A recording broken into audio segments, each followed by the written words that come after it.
बताती हूँ। हाँ, तो शुरू करते हैं। सोच के देखो, एक ऐसे रूम में एंटर कर रहे हो जो बेसिकली तुम्हारी पूरी अडल्ट लाइफ का ट्रेजेक्टरी डिसाइड करने वाला है। ओह मैन, बस वो सीन सेट करते ही एंजाइटी आ रही है। राइट, तुम एक छोटी सी डेस्क पे बैठे हो, रूम में 100 लोग और हैं, और सब एक इंटेंस साइलेंट पैनिक में वाइब्रेट कर रहे हैं। हाँ, वो पैल्पेबल टेस्टिंग सेंटर एनर्जी बहुत इंटेंस होती है। एग्जैक्टली तो तुम एग्जाम बुकलेट खोलते हो और बैम, पहला क्वेश्चन जो दिखता है वो एक मॉन्स्ट्रस केमिकल इक्वेशन है जो एक मल्टी लेयर्ड वर्ड प्रॉब्लम के साथ अटैच्ड है। और तुम्हारा इंस्टिंक्ट ऑब्वियसली है कि इमीडिएटली कैलकुलेटर के लिए हाथ बढ़ाओ, जो सेंस भी करता है क्योंकि यही तो हमें सिखाया गया है, राइट? हम टेक्नोलॉजी पे डिपेंड करते हैं ताकि हमें एब्सोल्यूट अनकॉम्प्रोमाइजिंग मैथमेटिकल प्रिसीजन मिले। हम उसे क्रेव करते हैं, ऑनेस्टली सच में करते हैं। लेकिन फिर तुम्हारे इंस्ट्रक्टर की आवाज़ तुम्हारे दिमाग में गूंजती है, बोलती है अगर तुमने वो कैलकुलेटर टच किया, अगर तुम डेसिमल पॉइंट परफेक्शन के क्रच पे डिपेंड किए, तो तुम पहले से ही हार चुके हो। ये एक टेरिफाइंग पैराडाइम शिफ्ट है, सच में, क्योंकि इंसान असलियत में नंबर्स की एग्जैक्ट सेफ्टी चाहता है। हम चाहते हैं कि यूनिवर्स परफेक्टली कैटेगराइज्ड हो, राइट आंसर चाहिए।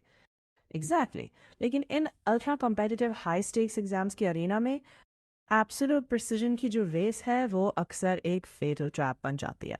और यही एग्जैक्टली वो चीज़ है जो हम आज एक्सप्लोर करने वाले हैं। Welcome to today's deep dive. हम एक really fascinating set of source materials को क्रैक करने वाले हैं। हम देख रहे हैं एक highly detailed lecture notes, study guides और प्रेजेंटेशन स्लाइड्स का stack from a competitive exam prep class. Specifically ये करिकुलम है जो इंस्ट्रक्टर अमित महाजन सर ने डिज़ाइन किया है, राइट? और मैं यहाँ पे इमीडिएटली इस्टेब्लिश करना चाहता हूँ तुम्हारे लिए लिसनर, आज हमारा मिशन सिर्फ तुम्हें एक हाई स्कूल केमिस्ट्री रिव्यू देना नहीं है। नहीं नहीं, हम यहाँ सिर्फ टेक्स्ट बुक फार्मूलाज पढ़ने नहीं आए, बिल्कुल नहीं। जो हम एक्चुअली देख रहे हैं वो हाई परफॉर्मेंस कॉग्निटिव कंडीशनिंग की एक मास्टर क्लास है। हाँ, ये एक मेथडोलॉजी है जो बनाई गई है दुनिया के सबसे ब्रूटल एकेडमिक एनवायरनमेंट्स में सरवाइव करने के लिए। मैं कह रहा हूँ ये hyper competitive entrance exams India में, जहाँ hundreds of thousands of students लड़ रहे होते हैं सिंगल परसेंटेज पॉइंट के फ्रैक्शंस के लिए, टॉप रैंक्स के लिए, जो कि वाइल्ड है। और वो प्रेशर कुकर एनवायरनमेंट एग्जैक्टली यही चीज़ है जो इन नोट्स को मेरे लिए इतना फैसिनेटिंग बनाती है, क्योंकि इंस्ट्रक्टर सिर्फ केमिस्ट्री नहीं पढ़ाता, वो साइकोलॉजिकल वॉरफेयर पढ़ा रहा है, वो सच में कर रहा है। तो हाँ, हम आज कुछ इनक्रेडिबली कॉम्प्लेक्स और ब्यूटीफुल केमिकल कॉन्सेप्ट्स अनपैक करेंगे। चीज़ें जैसे इक्विवेलेंट मास, स्टोइशियोमेट्री, एसिड्स और बेसिस का आर्किटेक्चर। लेकिन हमारा मेन गोल है कि इन सब केमिस्ट्री करिकुलम के नीचे छुपे मेटा स्किल्स को निकाला।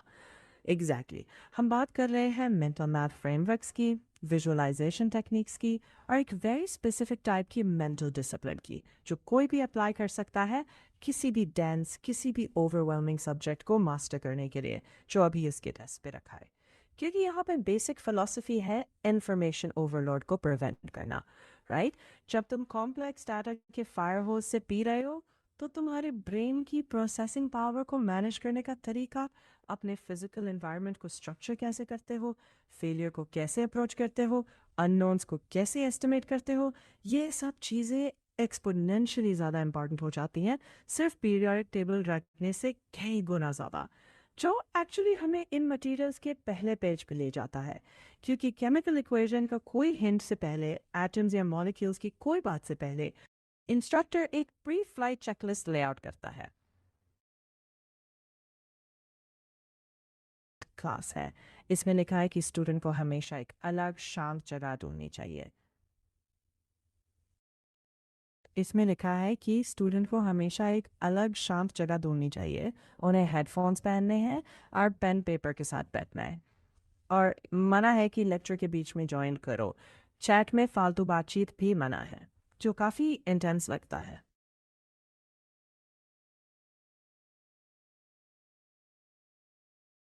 पूरा पढ़ रहा हूँ। जब मैंने पहली बार ये पढ़ा तो काफ़ी सख्त लगा, ऐसे जैसे हम फ्लेक्सिबल ऑन द। इसमें लिखा है कि स्टूडेंट को हमेशा एक आइसोलेटेड क्वाइट प्लेस ढूंढनी चाहिए, उन्हें फिजिकली हेडफोन्स पहनने हैं, उन्हें एक फिजिकल पेन और पेपर के साथ बैठनी चाहिए, राइट? और उन्हें स्ट्रिक्टली फॉरबिडन है कि लेक्चर के बीच में लाइव सेशन ज्वाइन करें, प्लस irrelevant चैट के लिए जीरो टॉलरेंस पॉलिसी है जो इंटेंस लगता है।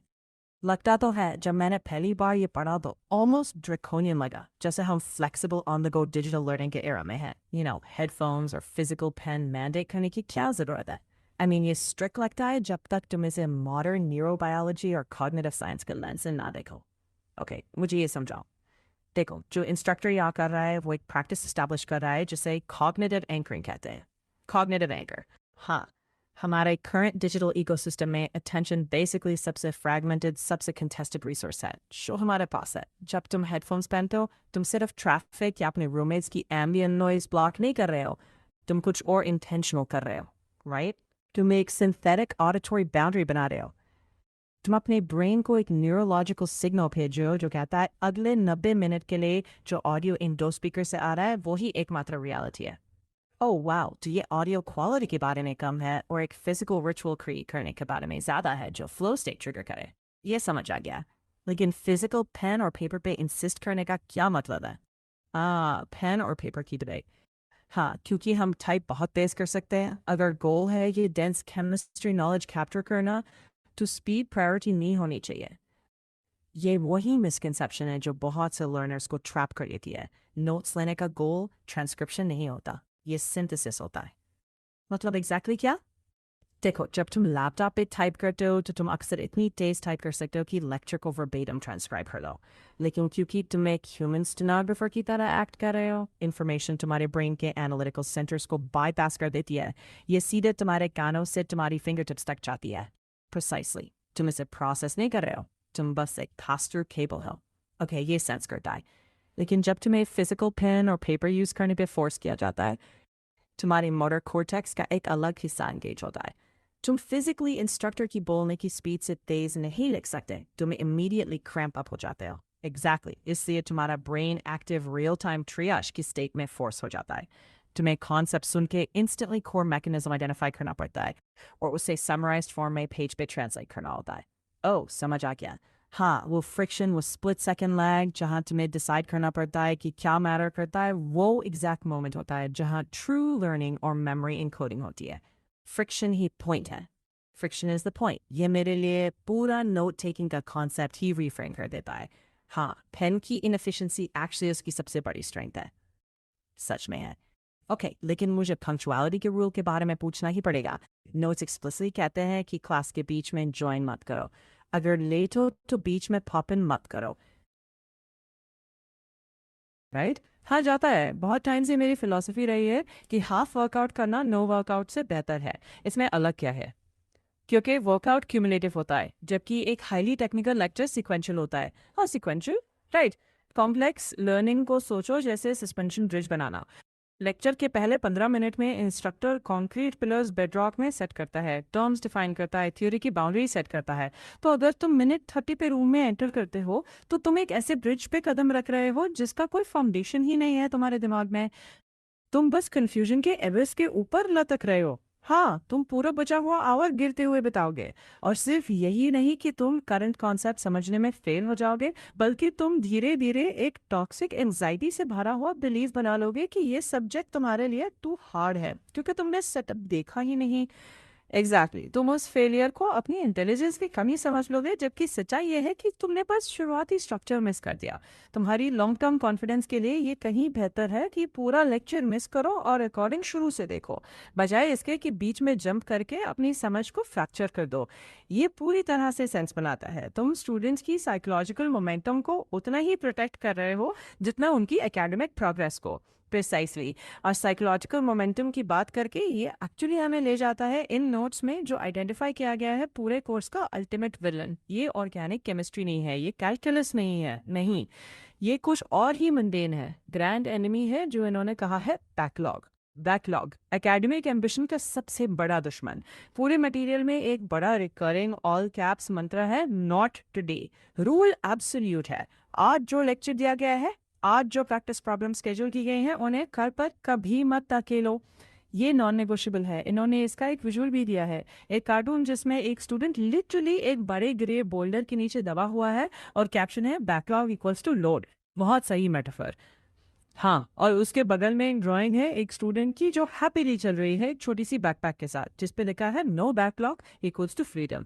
अब ये एग्जाम प्रेप पे अप्लाई होता है, लेकिन मैंने तुरंत अडल्ट प्रोफेशनल लाइफ के बारे में सोचा। ओ बिल्कुल, मैंने अपने ईमेल इनबॉक्स के बारे में सोचा, मैंने कपड़ों के ढेर के बारे में सोचा, मैंने उस एक प्रोजेक्ट के बारे में सोचा जो मैं 3 हफ्ते से टाल रहा हूँ। बैकलॉग सिर्फ केमिस्ट्री की प्रॉब्लम नहीं है ना? बिल्कुल नहीं। ये एक बेसिक ह्यूमन बिहेवियरल फ्लॉ है जो एक साइकोलॉजिकल फिनोमिनन में रूटेड है जिसे ज़िगार्निक इफेक्ट कहते हैं। ज़िगार्निक इफेक्ट 1920s में एक साइकोलॉजिस्ट ब्लूमा ज़िगार्निक ने नोटिस किया कि कैफ़े के वेटर्स कॉम्प्लिकेटेड ऑर्डर्स परफेक्टली याद रखते थे, बस तब तक जब तक फूड डिलीवर ना हो जाए और बिल पे ना हो जाए। और फिर क्या होता था, जैसी टास्क कंप्लीट होता वो मेमोरी तुरंत गायब हो जाती थी। दिमाग इनकम्प्लीट टास्क यानी ओपन लूप्स को टाइट पकड़ के रखता है। Oh wow! तो जब मैं एक टास्क कल पे धकेल देता हूँ, मेरा दिमाग उसे एक्चुअली डाउन नहीं करता।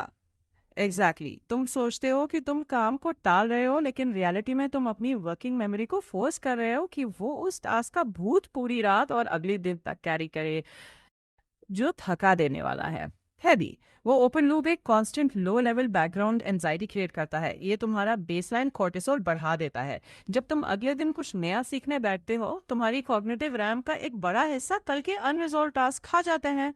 तो बेसिकली तुम उधार के वक्त पे भारी ब्याज दर चुका रहे हो। ये बहुत अच्छी तरह से कहा। नॉट टुडे मंत्रा एक बिहेवियरल इंटरवेंशन है। ये मांग करता है कि तुम लूप बंद करो, सिर्फ काम खत्म करने के लिए नहीं, बल्कि अपने दिमाग की साफ सुथरी हालत को कल के चैलेंजेस के लिए प्रोटेक्ट करने के लिए। ये बहुत पावरफुल है। हाँ, नोट्स में कंफ्यूजन हैंडल करने के बारे में भी एक इंटरेस्टिंग प्रोसीजरल रूल दिया गया है जो इसी एफिशिएंसी से जुड़ा है। और डाउट सेक्शन का रोल, हाँ, इंस्ट्रक्टर मैंडेट करता है कि डाउट सेक्शन में क्वेश्चन पूछने से पहले स्टूडेंट को स्क्रॉल करके चेक करना होगा कि क्या किसी और ने पहले ही वही सवाल तो नहीं पूछ लिया। वॉइस के बिल्कुल अगेंस्ट जाता है, राइट? हाँ, जाता है। बहुत टाइम से मेरी फिलॉसफी रही है कि हाफ वर्कआउट करना नो वर्कआउट से बेटर है। इसमें अलग क्या है? क्योंकि वर्कआउट क्यूमुलेटिव होता है, जबकि एक हाईली टेक्निकल लेक्चर सीक्वेंशियल होता है। ओह, सीक्वेंशियल, राइट। कॉम्प्लेक्स लर्निंग को ऐसे सोचो जैसे तुम एक सस्पेंशन ब्रिज बना रहे हो। लेक्चर के पहले 15 मिनट में इंस्ट्रक्टर बेडरॉक में कंक्रीट पिलर सेट कर देता है, टर्म्स डिफाइन करता है, थ्योरी की बाउंड्री सेट करता है। तो अगर तुम मिनट 30 पे रूम में एंटर करते हो, तो तुम एक ऐसे ब्रिज पर कदम रख रहे हो जिसका फाउंडेशन ही तुम्हारे दिमाग में नहीं है। तुम बस कंफ्यूजन के अबिस के ऊपर लटक रहे हो।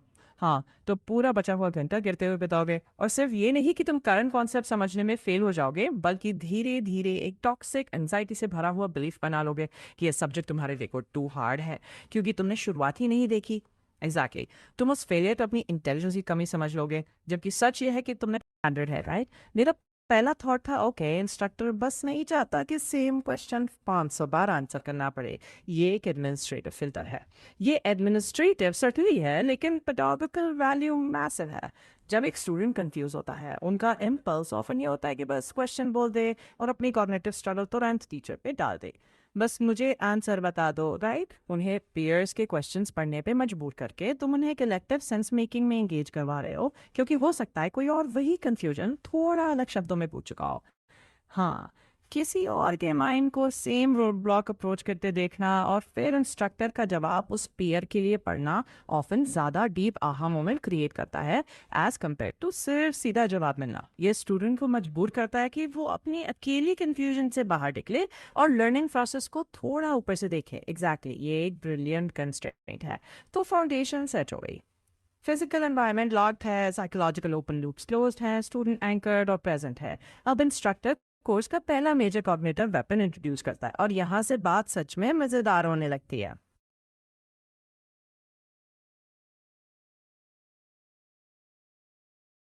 ये कहा गया है थिंक विदाउट इंक। ये हमें वापस ले जाता है उस ओपनिंग सिनेरियो पे कैलकुलेटर के साथ। ये कैलकुलेटर का रिजेक्शन है। ये ब्लाइंड कैलकुलेशन से मैथमेटिकल फ्लुएंसी और बाउंडेड एस्टिमेशन की ट्रांजिशन है। नोट्स इसमें हेविली लीन करते हैं। तो चलो पहला एग्जाम्पल एक्सप्लोर करते हैं जो स्टूडेंट्स को इस मेथड में ट्रेन करने के लिए यूज़ किया गया है। ये एक प्रॉब्लम है जिसमें कुछ कैलकुलेट करना है जिसे मोलैलिटी कहा जाता है, और मोल फ्रैक्शन एक मिक्सचर का बेंजीन और आयोडीन का।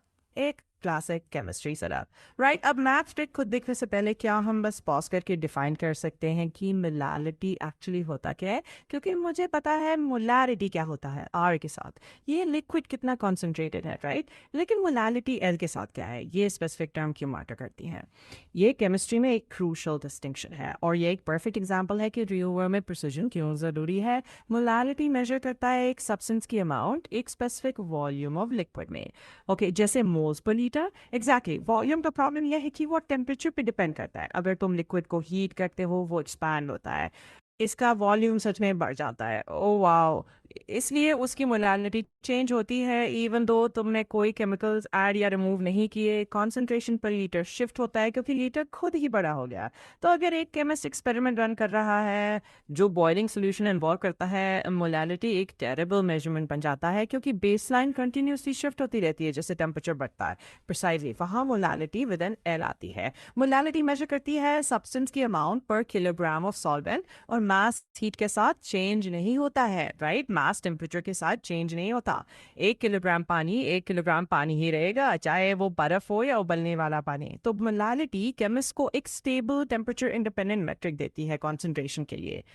ओके वो फाउंडेशनल अंडरस्टैंडिंग बहुत हेल्प करती है। तो वापस थिंक विदाउट इंक एग्जाम्पल पे, स्टूडेंट ने केमिस्ट्री सेटअप क्लियर कर लिया है इस बेंजीन और आयोडीन मिक्सचर का, और अब वो आखिरी मैथमेटिकल इक्वेशन तक पहुंच गए हैं जिसे सॉल्व करना है, प्रॉब्लम का फाइनल बॉस। एग्जैक्टली और फार्मूला सिंप्लीफाई होके एक ट्रूली अगली फ्रैक्शन बन जाता है 250 डिवाइडेड बाय 78, जो हाइपर कॉम्पिटिटिव एग्जाम की टिकिंग क्लॉक के नीचे एक नाइटमेयर है। ट्रूली 250 को 78 से लॉन्ग डिवीजन करके बाय हैंड करने में कम से कम 2 या 3 प्रेशियस मिनट्स लगेंगे और गलतियों के लिए बहुत बड़ा चांस क्रिएट करता है। पैनिक हमें लॉन्ग डिवीजन में वैसे भी खराब बना देता है। तो इंस्ट्रक्टर कहता है इनके लिए हाथ मत बढ़ाओ, लॉन्ग डिवीजन ब्रैकेट मत लिखो, इंस्टेड डिनोमिनेटर 78 को देखो, ये बहुत ही क्लोज है 80 के जो एक फ्रेंडली नंबर है। तो हम अपने दिमाग में प्रॉब्लम को आर्टिफिशियली चेंज कर लेते हैं, हम इसे बना देते हैं 250 डिवाइडेड बाई 80, जो तुरंत सिंप्लीफाई हो जाता है, जीरोस काटी जाती हैं और बचता है 25 डिवाइडेड बाई 8। और जिसने बेसिक मल्टीप्लिकेशन टेबल्स याद किए हैं वो एस्टिमेट कर सकता है कि 8 एग्जैक्टली 24 में 3 बार जाता है। तो 25 डिवाइडेड बाई 8 थोड़ा सा 3 से ज़्यादा होगा, लेट्स कॉल इट 3.12। लेकिन ट्रिक यही नहीं रुकता क्योंकि 3.12 सिर्फ फेक प्रॉब्लम का आंसर है जो हमने बनाई थी। हमें इसे रियलिटी में वापस एडजस्ट करना पड़ता है और ये वो पार्ट है जो मुझे ब्रिलियंट लगता है, डायरेक्शनल एडजस्टमेंट। हाँ, इंस्ट्रक्टर स्टूडेंट को सिखाता है नंबर्स के बीच रिलेशनशिप एनालाइज करना।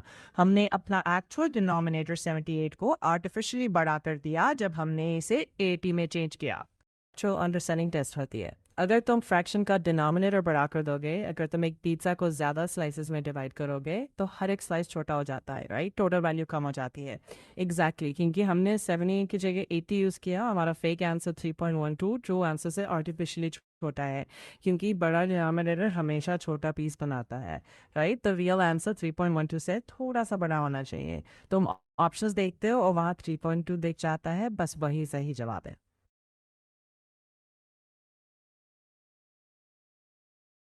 है फास्ट है और स्टूडेंट की मेंटल एनर्जी बच जाती है एक्चुअल केमिस्ट्री कॉन्सेप्ट्स के लिए, ना कि अरिथमेटिक में ही ख़त्म हो जाए।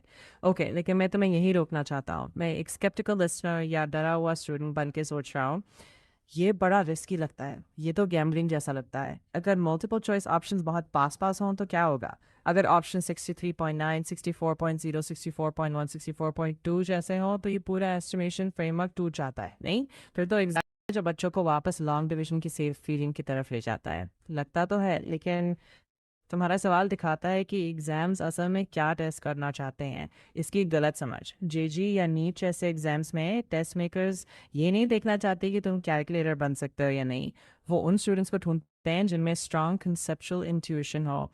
टेस्ट मेकर्स भी इसी गेम का हिस्सा है, वो जानकर ऑप्शंस इस तरह बनाते हैं कि एस्टिमेशन करने वाले स्टूडेंट को रिवॉर्ड मिले।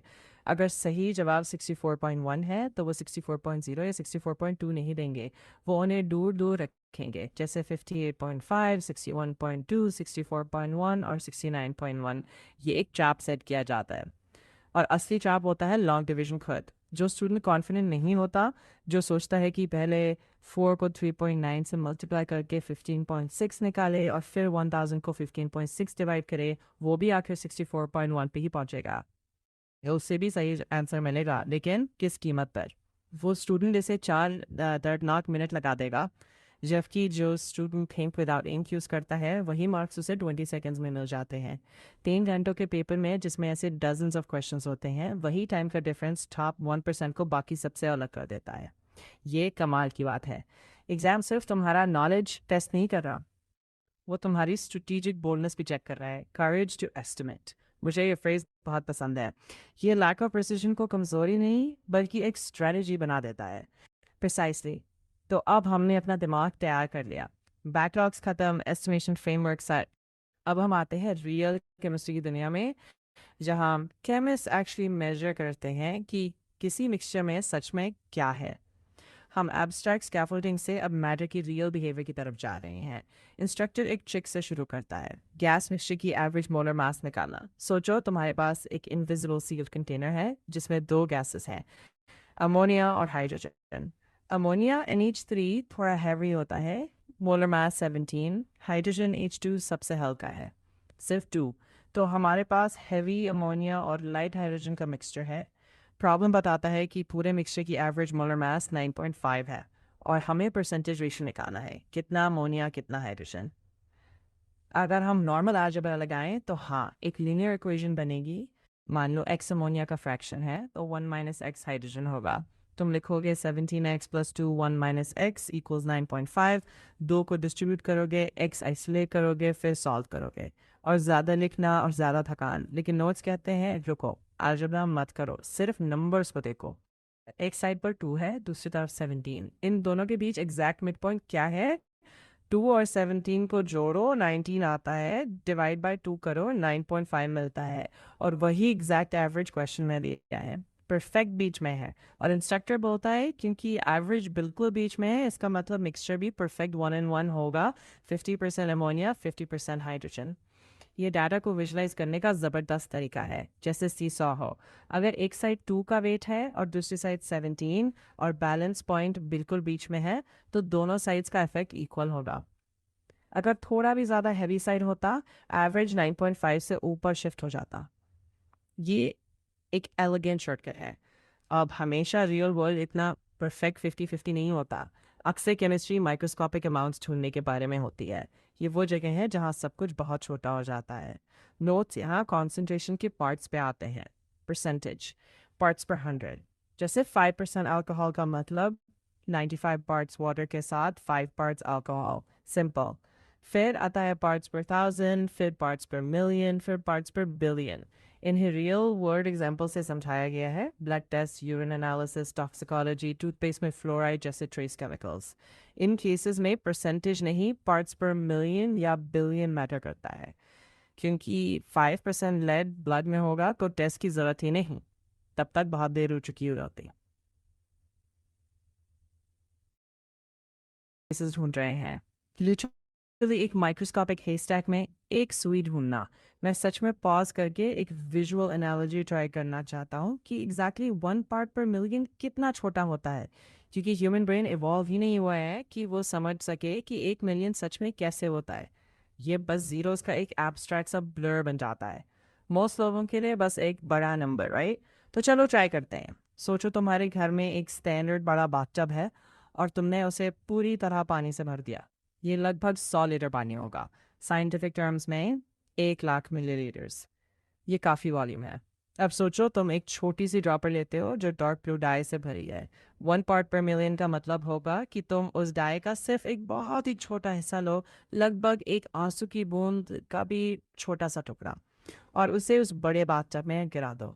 हाँ, अब टैप को हिला दो, पानी नीला भी नहीं दिखेगा, वो बिल्कुल साफ लगेगा। लेकिन केमिकली वो डाई वहाँ है। ये है 1 पार्ट पर मिलियन। और ये विजुअलाइजेशन दिखाती है कि केमिस्ट को कितनी बड़ी चैलेंज फेस करनी पड़ती है। अगर वो एक बूंद कोई जहर हो तो उसका असर जानलेवा हो सकता है। स्टेक्स बहुत बड़े हैं। इसलिए केमिस्ट को एक क्लियर मैथमेटिकल लैंग्वेज चाहिए जो इस प्रेजेंस को बिना लंबी डेसिमल स्ट्रिंग के बताए, जैसे 0.000001 ग्राम। पीपीएम एक शॉर्टकट है इस रेयरिटी के लिए। अब सवाल है, इसे कैलकुलेट कैसे करते हैं? नोट्स कहते हैं 10 ppm सोडियम कार्बोनेट को 3 तरह से समझा जा सकता है, weight by weight, 1 million gram solution में 10 gram substance volume by volume 1 million millilitre में 10 मिलीलीटर, या weight by volume 1 million millilitre में 10 ग्राम।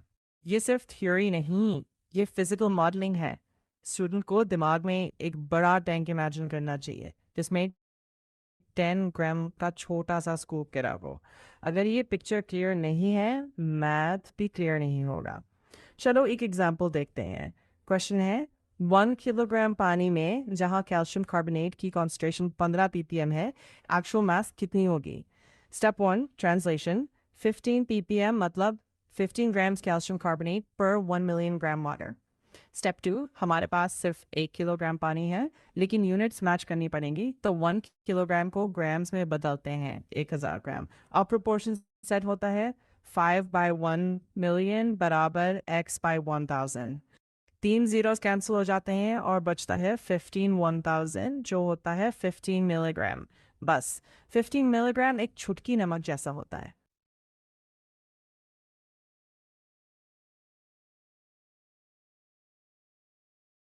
के हैं कि कैसे मेजर करते हैं कि एग्जैक्टली कितना सब्सटेंस मिक्सचर में छुपा है, लेकिन केमिस्ट्री सिर्फ स्टैटिक चीज़ों काउंट करने के बारे में नहीं है। ये एक्शन के बारे में है, ये रिएक्शन के बारे में है, ये उसके बारे में है कि क्या होता है जब चीज़ें टकराती हैं। राइट। एक बार हम जान लें कि हमारे पास कितना है, हमें ये भी समझना पड़ता है कि वो बिहेव कैसे करेगा जब वो किसी और से टकराएगा। और ये हमें ले जाता है उस कॉन्सेप्ट पर जो सच में पूरे लेक्चर की कोर फिलोसॉफिकल करेंसी है, इक्विवेलेंट मास। इक्विवेलेंट मास ये वो कॉन्सेप्ट है जहाँ केमिस्ट्री सिंपल काउंटिंग से निकलकर एक बड़ा स्टैंडर्डाइज ट्रेड सिस्टम बन जाती है। सच कहूँ तो शुरू में मुझे इस कॉन्सेप्ट के साथ काफ़ी स्ट्रगल हुआ, इसलिए मैं इसे धीरे लेना चाहता हूँ। नोट्स कहते हैं कि इक्विवेलेंट मास का मतलब है किसी सब्सटेंस का एग्जैक्ट वेट जो रिएक्ट करता है, प्रोड्यूस करता है या डिस्प्लेस करता है 3 स्पेसिफिक रेफरेंस अमाउंट के साथ। Exactly 1 gram hydrogen, 8 gram oxygen या 35.5 ग्राम क्लोरीन। अब मैथ देखने से पहले सबसे पहले सवाल ये है कि क्यों साइंटिफिक कम्युनिटी ने 8 और 35.5 जैसे रैंडम नंबर्स क्यों चूज़ किए? 10 ग्राम कार्बन क्यों नहीं? कोई राउंड नंबर क्यों नहीं? इसका जवाब हिस्ट्री में है। जब पावरफुल माइक्रोस्कोप्स नहीं थे, जब एटम की इंटरनल स्ट्रक्चर का कोई आइडिया नहीं था, जॉन डाल्टन जैसे केमिस्ट बस चीज़ें जला रहे थे और बची हुई राख को वे कर रहे थे। उन्होंने ऑब्जर्व किया कि एलिमेंट्स मैक्रो लेवल पर कैसे कंबाइन होते हैं। हाइड्रोजन सबसे हल्का एलिमेंट था, एक बेस यूनिट।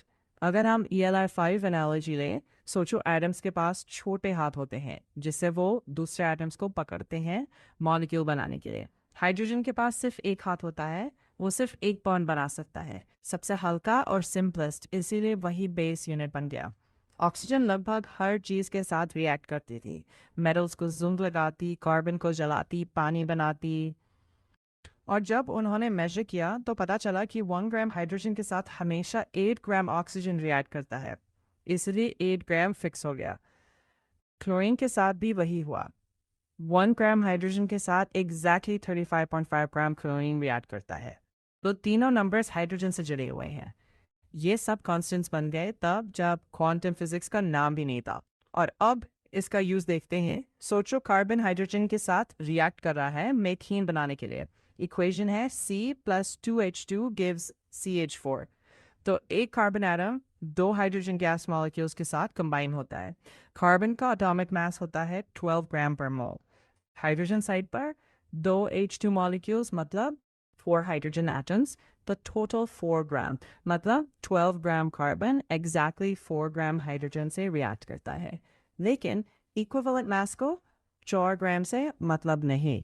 स्टैंडर्ड कहता है 1 ग्राम हाइड्रोजन, तो हम प्रोपोर्शन बनाते हैं 12 ग्राम कार्बन 4 ग्राम हाइड्रोजन के साथ। तो 1 ग्राम हाइड्रोजन के साथ कार्बन कितना होगा, बस यही।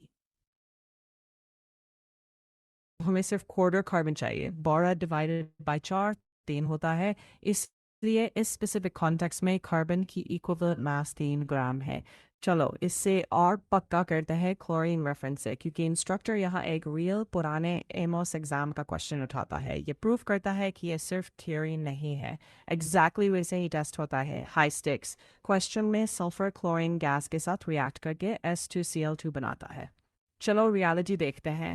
बैलेंस फॉर्मूला कहता है दो सल्फर एटम्स और दो क्लोरीन एटम्स रिएक्ट कर रहे हैं। एक क्लोरीन एटम 35.5 तो दो का वेट 71 ग्राम, एक सल्फर 32 ग्राम तो दो 64 ग्राम।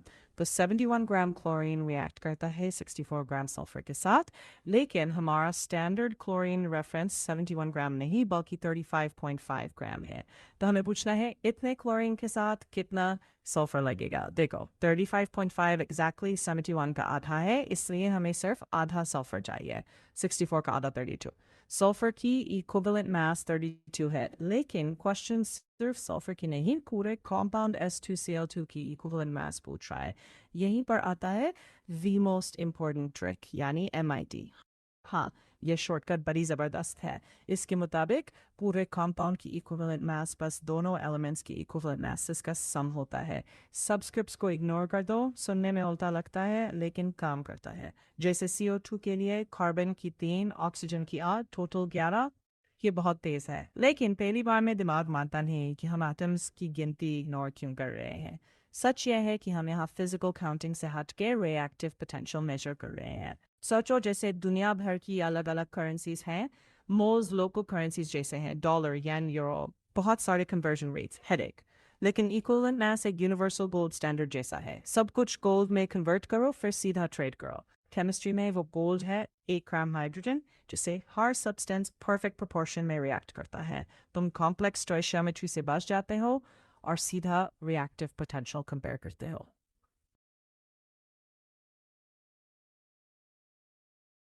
क्रिएट करता है यूनिवर्स में सब केमिकल रिएक्शंस के लिए। ये मुझे कॉन्सेप्ट के बारे में बहुत बेटर फील कराता है। लेकिन ये अगला लॉजिकल क्वेश्चन पूछता है, हम एक्चुअली कन्वर्जन कैसे करते हैं? हम कैसे लेते हैं मॉलिक्यूल की रेगुलर एवरीडे वेट, उसकी मोलर मास, उसकी लोकल करेंसी और ट्रांसलेट करते हैं इस golden standard of equivalent mass में। इस गैप को ब्रिज करने के लिए इंस्ट्रक्टर इंट्रोड्यूस करता है एन फैक्टर का concept. N factor exact exchange rate होता है। ये वो मैथमेटिकल मैकेनिज्म है जो मॉलिक्यूल की फिजिकल मास को उसकी ट्रू रिएक्टिव कैपेसिटी में ट्रांसलेट करता है। नोट से एक यूनिवर्सल फॉर्मूला देते हैं, equivalent mass is equal to molar mass divided by N factor, तो E equals m by n। Simple algebra लगता है लेकिन ये जल्दी कॉम्प्लिकेटेड हो जाता है। सच में हो जाता है क्योंकि एन फैक्टर पाई जैसे स्टैटिक कांस्टेंट नहीं है। ये शेप शिफ्ट करता है। इसकी डेफिनेशन पूरी तरह चेंज हो जाती है डिपेंडिंग ऑन तुम किस टाइप के सब्सटेंस एनालाइज कर रहे हो। क्योंकि different categories of substances, acids, basis, salts chemical trade में अलग तरीके से एंगेज होते हैं। तो चलो एसिड से शुरू करते हैं। नोट्स डिफाइन करते हैं एसिड का एन फैक्टर एक टर्म से जिसे कहते हैं उसकी बेसिसिटी, जो ऑनेस्टली एक कंफ्यूजिंग नाम है क्योंकि लगता है जैसे हम बेस की बात कर रहे हैं, जबकि ये सिर्फ इतना है कि वो एसिड कितने H+ आयन्स यानी प्रोटॉन्स डोनेट कर सकता है। एसिड का बेसिक काम होता है प्रोटॉन डोनर बनना। जितने ज़्यादा प्रोटॉन दे सके उतना ज़्यादा एन फैक्टर, उतनी छोटी इक्विवेलेंट मास। जैसे HCl में एक हाइड्रोजन है, N factor 1। Sulphuric acid H2SO4 में दो हाइड्रोजन्स है, एन फैक्टर 2। सब सिंपल लगता है जब तक कि कर्व बॉल नहीं आता। कर्व बॉल आता है फॉस्फोरिक एसिड सीरीज के साथ H3PO2, H3PO3, H3PO4। Stressed student ये देख के सोचेगा सब H3 है तो एन फैक्टर 3 होगा, जो बिल्कुल गलत है। इंस्ट्रक्टर यहाँ ऑक्सीजन रूल देता है। इस सीरीज में एन फैक्टर होता है नंबर ऑफ ऑक्सीजन एटम्स -1। तो H3PO2 का n इक्वल्स 1, H3PO3 का n equals 2, H3PO4 का n equals 3। सिर्फ लास्ट वन एक्सपेक्टेड बिहेव करता है। और जो बात अच्छी लगती है, इंस्ट्रक्टर सिर्फ रूल रखने को नहीं कहता, वो स्ट्रक्चर के थ्रू समझाता है। इन मॉलिक्यूल्स में सेंट्रल फॉस्फोरस होता है जो एक ऑक्सीजन के साथ डबल बॉन्ड बनाता है। ये बॉन्ड फिक्स्ड लॉक्ड होता है। सिर्फ वही हाइड्रोजन आयनाइजेबल होते हैं जो ऑक्सीजन के साथ जुड़े होते हैं। जो हाइड्रोजन सीधा फास्फोरस से जुड़ा है वो कभी बाहर नहीं आता। क्यों? क्योंकि इलेक्ट्रोनेगेटिविटी। फास्फोरस और हाइड्रोजन की इलेक्ट्रोनेगेटिविटी मिलती जुलती है, इसलिए उनका बॉन्ड स्टेबल होता है। लेकिन ऑक्सीजन बहुत ग्रीडी होती है, इलेक्ट्रॉन्स अपनी तरफ खींचती है, बॉन्ड पोलर हो जाता है, हाइड्रोजन एक्सपोज हो जाता है, आसानी से टूट जाता है और H+ बनकर निकल जाता है। अब समझ आया? सकते हैं। सिर्फ वो हाइड्रोजन जो ग्रीडी ऑक्सीजन से अटैच्ड है वो स्नैप ऑफ कर सकते हैं। ये वो फिजिकल रियलिटी है जो ऑक्सीजन -1 मास ट्रिक एक्चुअली रिप्रेजेंट करती है। मैथ के पीछे का वाई समझ के इतना सेटिस्फाइंग लगता है। ये एक बोरिंग रूल को ट्रांसफॉर्म कर देता है इस dynamic story of microscopic tugs of war में। लेकिन केमिकल ड्रामा की बात करके नोट्स एक और भी वाइल्ड एक्सेप्शन हाईलाइट करते हैं। Oh boric acid. Boric acid exception chemical formula है H3PO3। हमें अभी जो कुछ भी सीखा स्ट्रक्चर्स रूल्स उसके हिसाब से इसमें 3 हाइड्रोजन्स हैं और ये ऑक्सीजन से अटैच्ड है। ये बिल्कुल ऐसा दिखता है जैसे ये 3 H+ आयंस देगा, लेकिन नोट्स कहते हैं कि इसका N फैक्टर सिर्फ 1 है। मैं समझ नहीं पा रहा क्यों। बोरिक एसिड मेरे एब्सोल्यूट फेवरेट मॉलिक्यूल्स में से एक है। मैं इसके बारे में पूरा दिन बात कर सकता हूँ क्योंकि ये तुम्हारे असम्पशंस कंप्लीटली हिला देता है। ये दिखाता है कि केमिस्ट्री सिर्फ फॉर्मूले में लेटर्स काउंट करने का गेम नहीं है। बोरिक एसिड को हम एप्रोटिक एसिड कहते हैं। एप्रोटिक मतलब विदाउट प्रोटॉन, यानी ऐसा एसिड जो प्रोटॉन डोनेट नहीं करता। रुको, तुमने तो बोला था एसिड का बेसिक डेफिनेशन ही प्रोटॉन देना है। ये एसिड कैसे हुआ अगर ये वो काम ही नहीं करता? और यहाँ हमें अपनी डेफिनेशन बढ़ानी पड़ेगी। जो डेफिनेशन हम अभी तक यूज़ कर रहे थे वो अरेनियस या ब्रॉन्स्टेड लॉरी डेफिनेशन है, प्रोटॉन डोनर। लेकिन एक और ब्रॉडर ज़्यादा फंडामेंटल डेफिनेशन होती है जिसे लुइस डेफिनेशन कहते हैं। लुइस एसिड वो होता है जो इलेक्ट्रॉन पेयर एक्सेप्ट करता है, प्रोटॉन डोनेट नहीं। थोड़ा सिंपल करके समझाओ, बोरिक एसिड पानी में एक्चुअली करता क्या है? वो एक हाइस्ट एग्जीक्यूट करता है, चोर की तरह। हाँ, स्ट्रक्चरली बोरिक एसिड इनकम्प्लीट होता है। सेंट्रल बोरॉन एटम के पास इलेक्ट्रॉन्स की कमी होती है, जैसे उसमें एक खाली जगह हो। वो इलेक्ट्रॉन्स के लिए भूखा होता है। जब तुम इसे पानी में डालते हो, ये अपना हाइड्रोजन डोनेट नहीं करता, बल्कि ये पानी के मॉलिक्यूल से OH ग्रुप को खींच लेता है, उसके इलेक्ट्रॉन्स चुरा लेता है।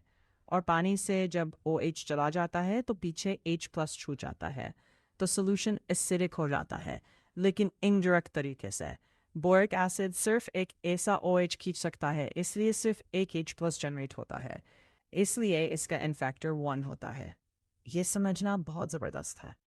सिर्फ फॉर्मूला देख के काम नहीं चलेगा, बिहेवियर समझना पड़ेगा। ठीक है, अब बेसिस का क्या?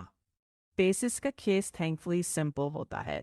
बेस के लिए एन फैक्टर होता है कि वो कितने OH- आयंस रिलीज कर सकता है। सोडियम हाइड्रोक्साइड NaOH का एन फैक्टर 1 होता है। एल्यूमिनियम हाइड्रोक्साइड AlOH3 का एन फैक्टर 3 होता है। सीधा सिंपल। फिर आते हैं सॉल्ट्स और आयंस। रूल होता है टोटल चार्ज का मॉड्यूलस। मॉड्यूलस का मतलब होता है साइन हटा के सिर्फ पॉजिटिव वैल्यू लेना। एग्जाम्पल के लिए मैग्नीशियम क्लोराइड MgCl2, पानी में ये टूट के बनता है Mg2+ और 2 Cl- ions. Total positive charge +2, total negative -2। Modulus लेने पर वैल्यू 2 आती है, इसलिए MgCl2 का एन फैक्टर 2 होता है। सिस्टम काफ़ी एलिगेंट है। इलेक्ट्रिकल बैलेंस मेंटेन रहता है। इक्विवेलेंट मास इंश्योर करती है कि सब कुछ गोल्डन स्टैंडर्ड पे कन्वर्ट हो जाए। तो अब तक हमने थ्योरी बिल्ड कर ली है, mental math, approximations, universal currency, N factor exchange rates. लेकिन इंस्ट्रक्टर स्टूडेंट्स को यहीं रुकने नहीं देता। अब एप्लीकेशन का टाइम है। वो कहता है कि अब सब कुछ अप्लाई करो रियल चैलेंज प्रॉब्लम्स पे। मच प्रैक्टिस क्वेश्चंस या MPQs नोट्स की विजुअल प्रेजेंटेशन यान चेंज हो जाती है। एक dramatic poster like background image है, एक मैसिव रोरिंग क्रोकोडाइल की विद जॉज वाइड ओपन, और टेक्स्ट नीचे लिटरली कहता है हिंदी में ये क्वेश्चंस हैं एक्चुअल सिलेक्शन और टॉप रैंक्स डिसाइड करते हैं। जो ट्रांसलेट होता है कि ये वो क्वेश्चंस हैं जो एक्चुअल सिलेक्शन और टॉप रैंक्स डिसाइड करते हैं। अगर हम पॉज करके इस मोमेंट की पेडागोजिकल स्ट्रेटजी एनालाइज करें, इन top tier exceptionally difficult questions को क्रोकोडाइल नाम देना, ये एक ब्रिलियंस की स्ट्रोक है। ये कम्प्लीटली रीफ्रेम करता है स्टूडेंट का ऑटोनॉमिक स्ट्रेस रिस्पॉन्स। क्योंकि नॉर्मली जब एक स्टूडेंट पेज फ्लिप करता है और कॉम्प्लेक्स नंबर्स का मैसिव पैराग्राफ देखता है, उन्हें इम्पोस्टर सिंड्रोम फील होता है, उन्हें कोर्टिसोल का स्पाइक फील होता है, पैनिक हो जाता है, वो बस शट डाउन हो जाते हैं। प्रिसाइसली उन्हें फियर फील होता है। लेकिन क्वेश्चन को मगरमच्छ नाम देके इंस्ट्रक्टर डिफ़िकल्टी को गेमफाई कर देता है।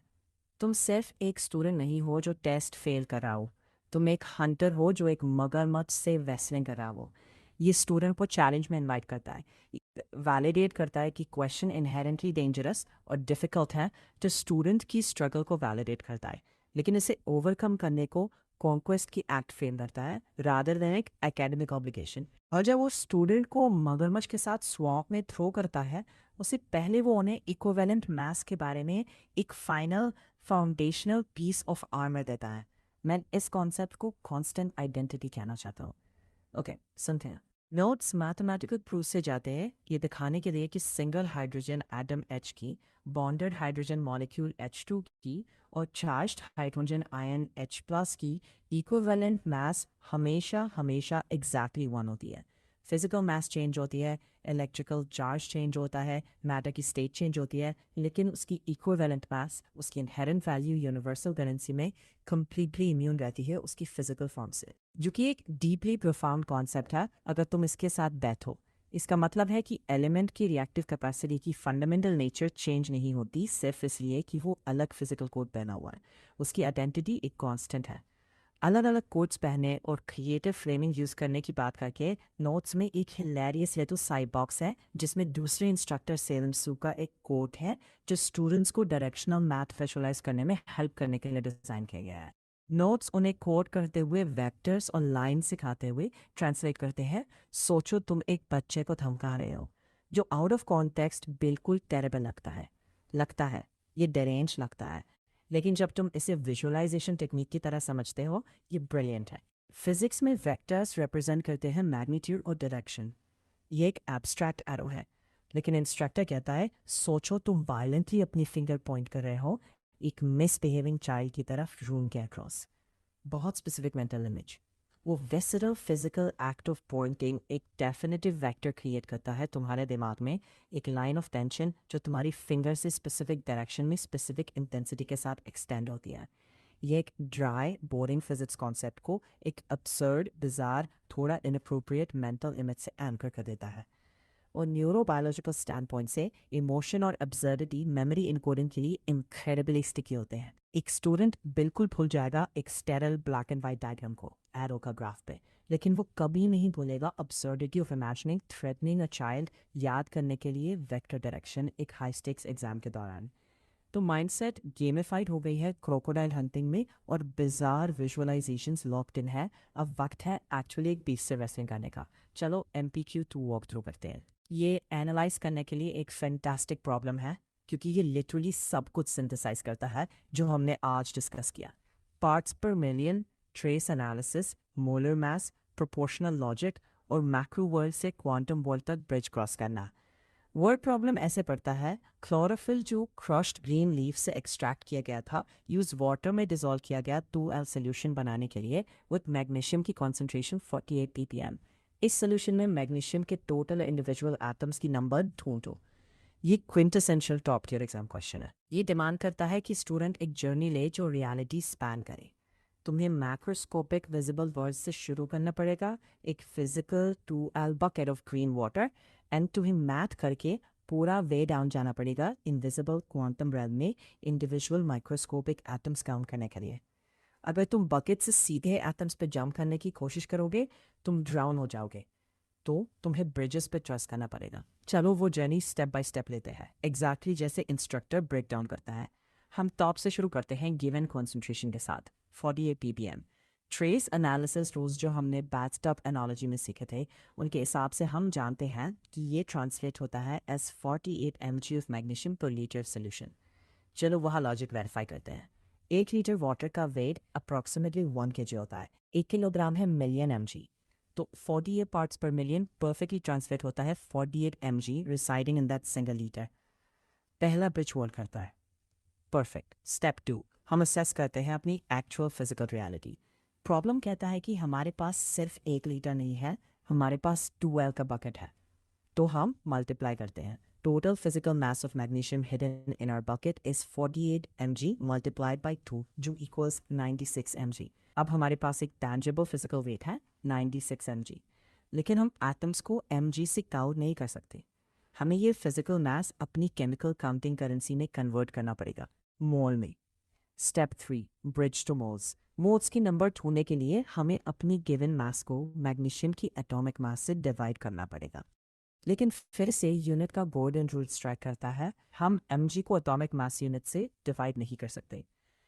हमें 96 mg को ग्राम्स में कन्वर्ट करना पड़ेगा। एटॉमिक मास टेबल चेक करते हैं। एटॉमिक मास 24, तो हम डिवीजन सेटअप करते हैं। 96 into 10/3 divided by 24। 96 by 24 exactly 4 होता है। तो मोल्स ऑफ मैग्नीशियम 4 टाइम्स 10/3 हो गए। हमने दूसरा ब्रिज क्रॉस कर लिया। हम फिजिकल वेट के रैम से बाहर निकल के केमिकल क्वांटिटी के रैम में आ गए हैं। अब हमारे पास मोल्स का प्रिसाइज काउंट है, लेकिन मगरमच्छ अभी भी मरा नहीं है। क्वेश्चन ने मोल्स नहीं पूछे थे, उसने exact number of individual atoms पूछे थे। स्टेप 4 है फाइनल मैसिव लीप। हम मोल्स से एक्चुअल फिजिकल एटम्स काउंट करने के लिए कैसे जाते हैं? हमें एवोगैड्रोस नंबर से मल्टीप्लाई करना पड़ेगा। और हमें यहाँ पॉज करना चाहिए एवोगैड्रोस नंबर एक्सप्लेन करने के लिए, क्योंकि ये केमिस्ट्री का सबसे वाइटल ब्रिज है। ये वो नंबर है जो सिंगल एटम की माइक्रोस्कोपिक मास को कनेक्ट करता है मैक्रोस्कोपिक मास से। ग्राम जो हम अपने हाथ में होल्ड कर सकते हैं, ये अप्रॉक्सीमेटली 6.02 टाइम्स 10/23 है, जो एक नंबर है इतना स्टैगरिंगली लार्ज कि ये ह्यूमन ब्रेन को ब्रेक कर देता है। अगर तुम्हारे पास 6.02 टाइम्स 10/मार्बल्स होते, वो पूरी अर्थ की सरफेस को माइल्स डीप कवर कर देते।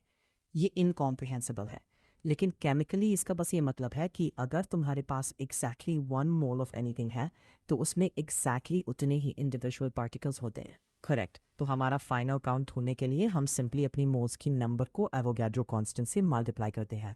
यहाँ फाइनल मैथ कैलकुलेशन है।